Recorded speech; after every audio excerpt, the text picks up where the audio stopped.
Bueno, nik uste dut oso ondo ez azaldu dezula, masterrak ezagunak direla unibertsitate munduan, baina azken finean bada orain lanbide heziketak exijitzen duen bestelako hezkuntzaren etapa bat.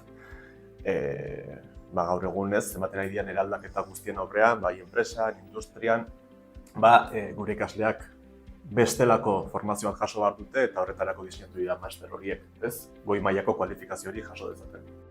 Gomendatu, nik ez nuke esango ikasle guztiek masterra edo espezializazio egin behar dutenik.